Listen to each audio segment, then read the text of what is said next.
Assalamu alaikum.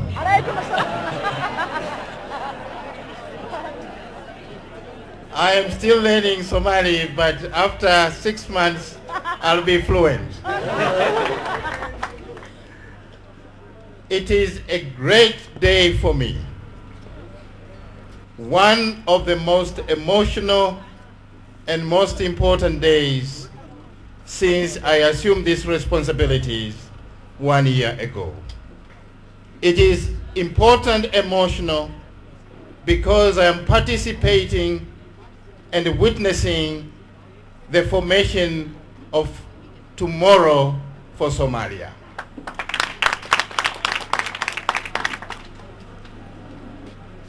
Young men and women, you have one of the greatest leaders before you, this minister and this ambassador. I'm not campaigning for him, but I am acknowledging his greatness. His greatness in ideas and commitment.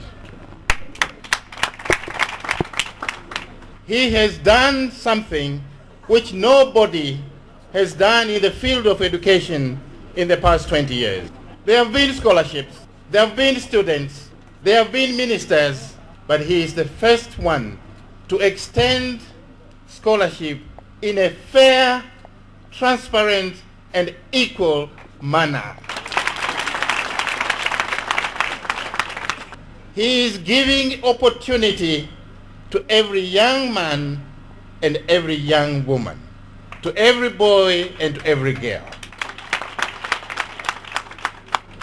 irrespective of region or clan or family connections. Like the United Nations, which stands for unity, territorial integrity, and sovereignty of one Somalia.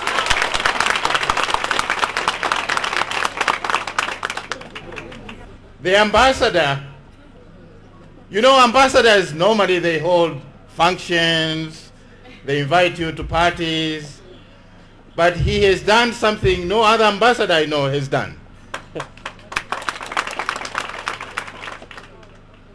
To make this residence a mass class for taking exams that will define your future.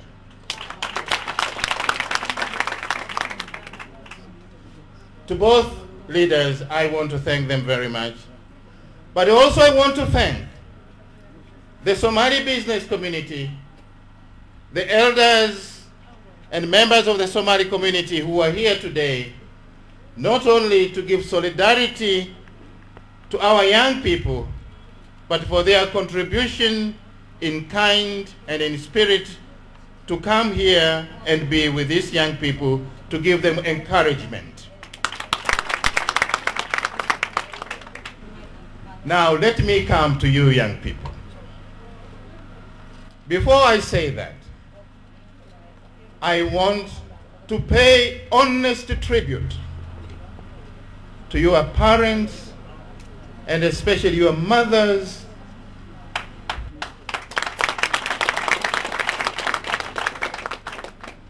who have carried you through a whole generation of trouble and turmoil in the past 20 years. Some of you may not even be 20 years. You have only seen war and chaos in your country. But what impresses me, and is owes to your mothers and your parents, is that they have made sure you are true patriotic Somali children.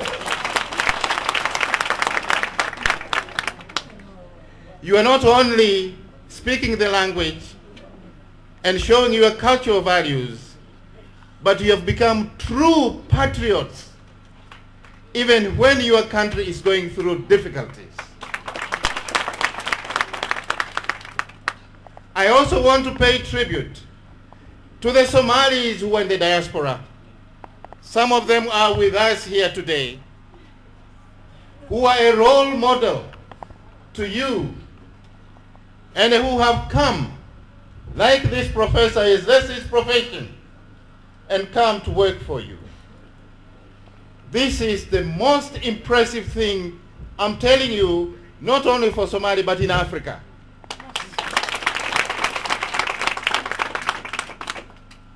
You are in every corner of the world, from Australia to Alaska, from Denmark to Dubai, from Chile to China. You see Somalis.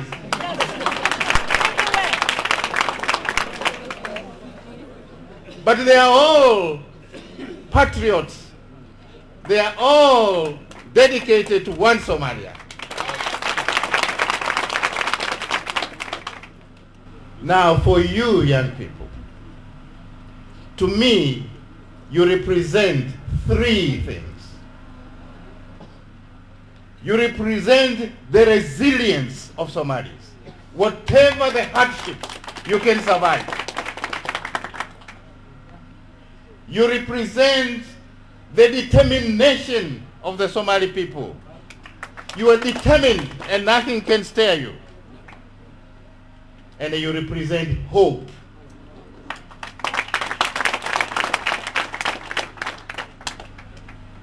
A parent, a government, a nation can give you many things, but the best thing they can give you is education. This is the beginning. This scholarship scheme should be the beginning. In this very open, transparent way, many countries and many friends of Somalia will give you more opportunities in education if it is seen to be fair, transparent, and a just system.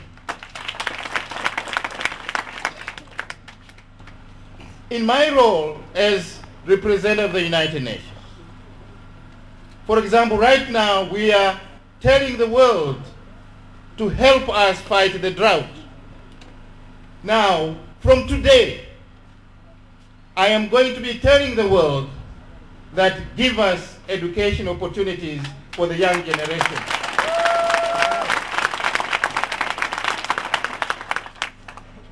I shall begin with the region.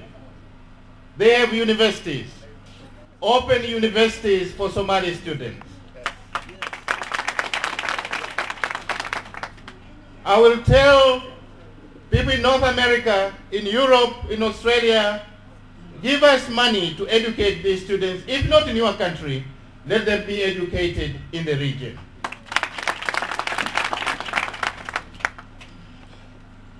I want to make sure that you get the best education because you are capable of the best education and you deserve. Frankly, the mathematics here, I would fail.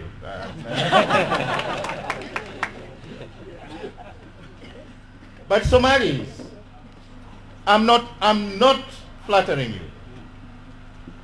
I went to the University of Dar es Salaam as an undergraduate. Then I went to the University of Toronto in Canada for the master's. Then I did my PhD at Toronto and Berkeley University. And fortunately, in every class, I had a Somali student.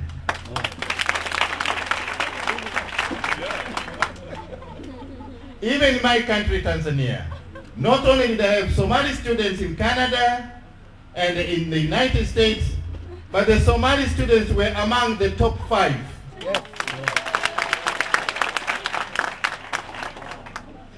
You have distinguished yourselves in every field of learning, from astronomers to doctors to engineers, you name it.